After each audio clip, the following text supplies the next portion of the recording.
Bismillahirrahmanirrahim. Assalamualaikum warahmatullahi wabarakatuh. Salam sejahtera untuk kita semua. Semoga kita masih diberikan lindungan dan masih diberikan kesehatan oleh Allah Subhanahu wa taala. Amin amin ya rabbal alamin.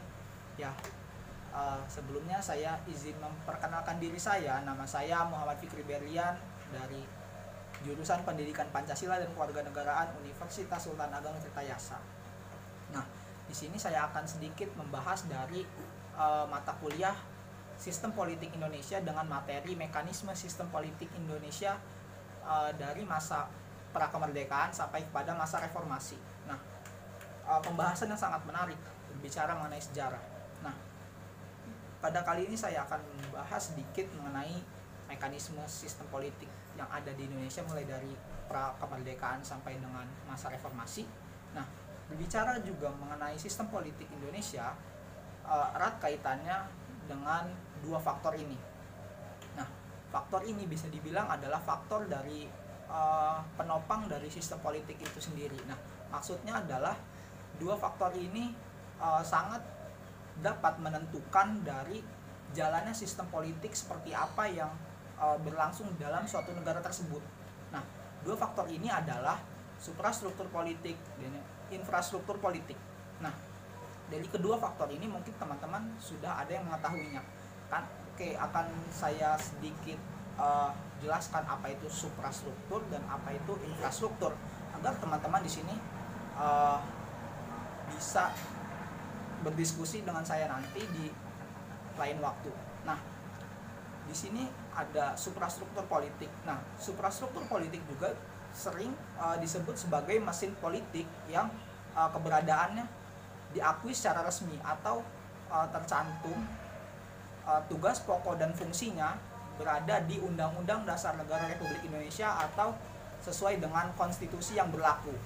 Ya, sedangkan dari infrastruktur politik ini adalah merupakan suatu penggambaran mengenai pergerakan politik yang bersifat formal yang dilakukan oleh kelompok politik yang ada di masyarakat yang tentunya melibatkan dari partisipasi politik secara aktif dari masyarakat yang terhimpun dalam suatu kelompok dengan terbentuk secara otodidak atau secara sukarela atau sendiri.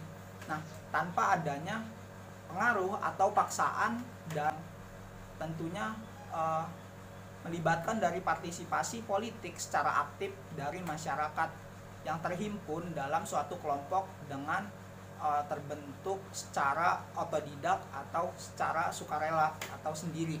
Nah, tanpa adanya pengaruh atau paksaan dari kelompok lain dalam melakukan perhimpunan ini, dan biasanya kelompok dari infrastruktur politik ini juga dapat memiliki andil dalam menentukan suatu kebijakan yang diambil oleh suatu negara. Dan kelompok infrastruktur politik ini juga tidak diatur secara eksplisit dalam undang-undang atau perundang-undangan yang terkait atau dari suatu konstitusi dalam suatu negara.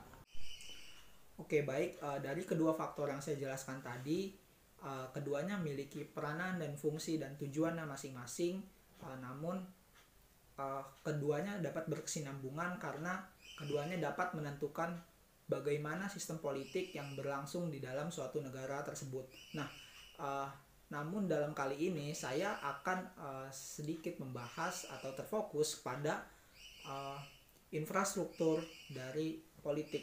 Nah, dalam berdasarkan dari teori infrastruktur politik yang mencakup yang pertama ada partai politik atau political party. Nah, yang kedua ada kelompok kepentingan atau interest group, dan yang ketiga ada kelompok penekan atau pressure group. Nah, dan yang keempat ada media komunikasi dari politik. Nah, atau bisa disebut juga political communication media. Nah, yang kelima ada tokoh politik atau political figure. Oke, baik, agar pembahasannya lebih nyaman lagi dilihat dan ditonton, Mari kita simak dari PowerPoint berikut ini.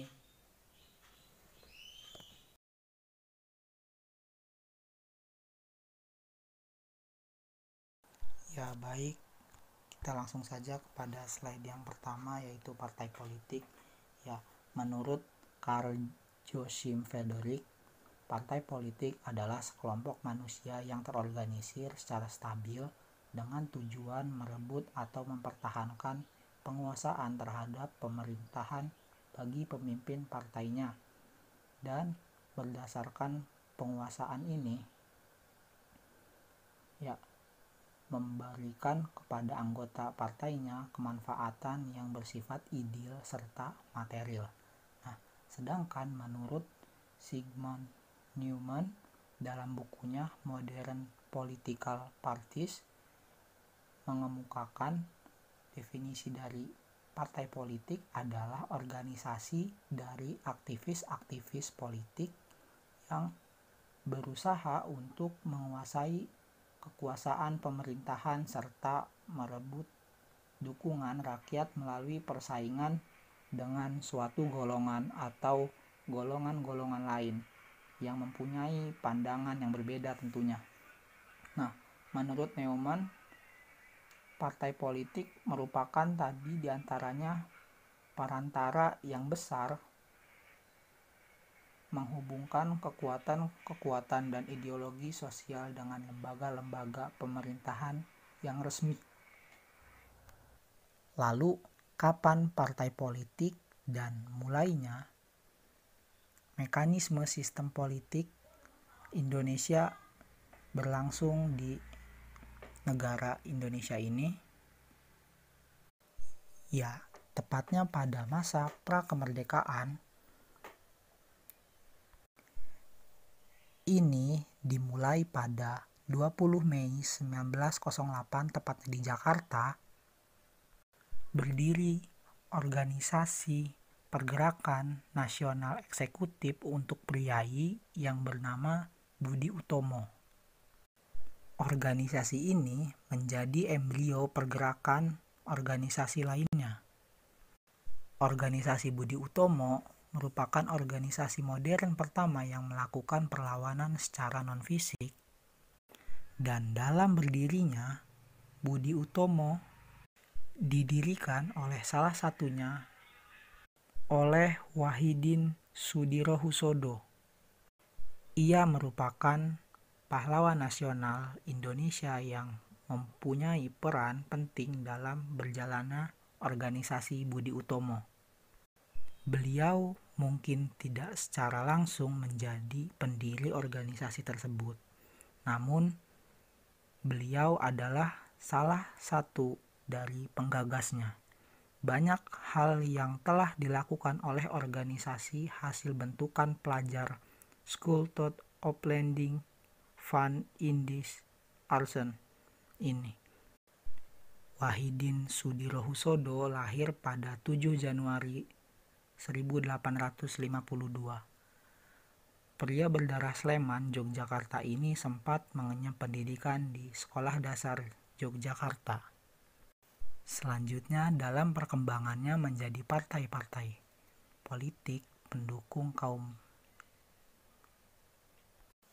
pelajar dan buruh tani, dan ini merupakan penyebab dari bermunculannya organisasi-organisasi kemerdekaan lainnya.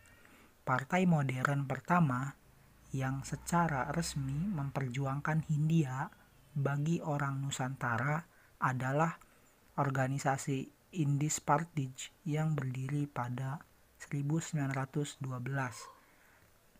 Setelah itu berdirilah partai politik lain seperti Serikat Islam 1912, Muhammadiyah 1912, PKI 1921, PNI 1927, Partai Rakyat Indonesia 1930, Partai Indonesia 1931, dan Partai Indonesia Raya pada 1931.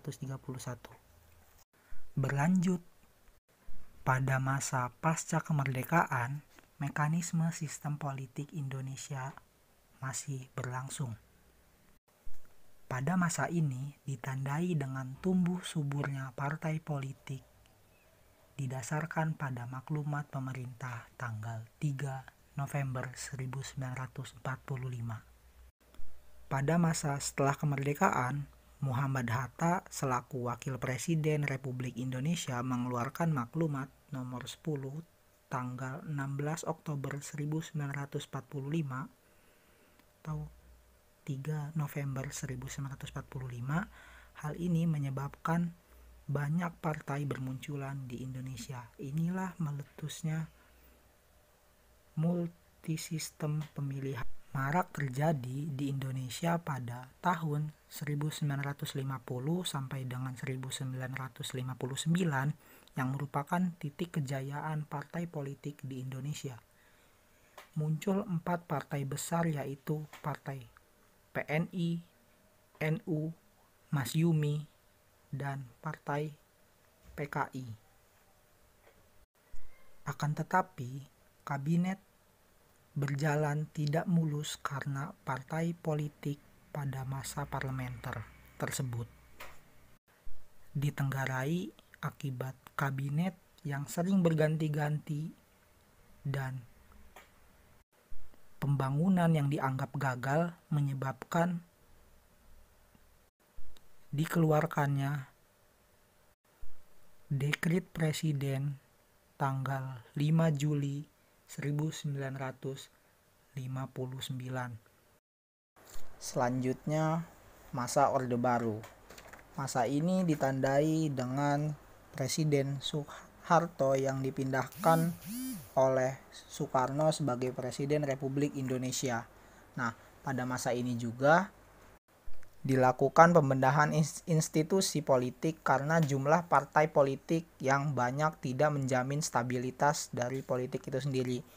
Hal ini terbukti dari kontestan pemilu pada 1971. Terlihat hanya 10 anggota partai politik yang mengikuti ajang kontestasi tersebut. Pada masa ini pula ditandai dengan munculnya organisasi non-partai politik yang bernama Golongan Karya, yang selanjutnya menjadi partai pemenang pemilihan umum di masa Orde Baru. Ya, slide selanjutnya, hasil pemilu 1971 menunjukkan kemenangan Golongan Karya sebagai pemenang pemilihan umum, dan di sini terjadi penyederhanaan partai politik. Yang pertama, partai yang berbasis Islam seperti NU, Persumi, PSII, dan partai Islam lainnya dileburkan menjadi satu, yaitu P3. Dan selanjutnya, partai berbasis sosialis dan nasionalis seperti Parkindo, Partai Katolik, PNI, Murba, dan IPKI menjadi Partai Demokrasi Indonesia atau PDI. Nah, hal ini diperkuat dengan berdasarkan Undang-Undang Nomor 3 Tahun 1975, Pemilu 1977 dan 1982 hanya diikuti 3 kontestan, yaitu yang pertama P3 sebagai representatif dari asas keislaman dan ideologi Islam, dan yang kedua ada Golongan Karya sebagai kekaryaan dan keadilan sosial, dan yang ketiga ada PDI sebagai representatif dari demokrasi, kebangsaan, nasionalisme, dan keadilan. Partai Golkar merupakan menjadi penyokong Presiden Soeharto dalam menguasai Indonesia dalam berbagai pemilihan umum. Kita bisa lihat datanya di slide selanjutnya, bahwa ini adalah data hasil pemilihan umum yang dilaksanakan pada masa Orde Baru. Terlihat pada masa ini sudah dilaksanakan sebanyak 6 kali pemilihan umum, dan Terlihat pula partai golongan karya selalu memenangi kontestasi politik ini dengan jumlah angka yang cukup telak dengan mengalahkan P3 dan PDI. Berakhirnya masa Orde Baru ini ditandai dengan mundurnya Presiden Soeharto pada tanggal 21 Mei 1998 terkait dengan melakukan kolusi, korupsi, dan nepotisme. Selanjutnya beralih kepada masa reformasi. Setelah rezim Soeharto berhasil ditumbangkan, pemilihan umum dengan sistem multi pemilihan kembali terjadi di Indonesia. Mulai tahun 2004 hingga saat ini peserta pemilihan umum sangat tak terbendung. Ini merupakan fenomena di mana gambaran euforia demokrasi Indonesia yang dulu sangat dikenang mengalami pengekangan, akan tetapi kemudian dilepas begitu saja. Hal ini juga bisa kita lihat ditandai dengan perubahan dari Undang-Undang Nomor 2 Tahun 1999 yang selanjutnya disempurnakan dengan Undang-Undang Nomor 31 Tahun 2002 tentang partai politik itu sendiri. Hal ini menjadi titik tolak lahirnya partai-partai politik baru di Indonesia. Selanjutnya berdasarkan Undang-Undang Nomor 3 Tahun 1999 tentang pemilihan umum juga merupakan titik tolak partai politik untuk mengikuti kesempatan hidup kembali mengikuti pemilihan umum multipartai. Hal ini bisa kita lihat pada tabel berikut kontestan pemilihan umum di masa reformasi yang diikuti oleh banyak partai politik. Oke, baik, terima kasih sebelumnya kepada teman-teman yang sudah menyempatkan untuk menonton video saya. Terima kasih, wabillahi taufiq wal hidayah. Wassalamualaikum warahmatullahi wabarakatuh.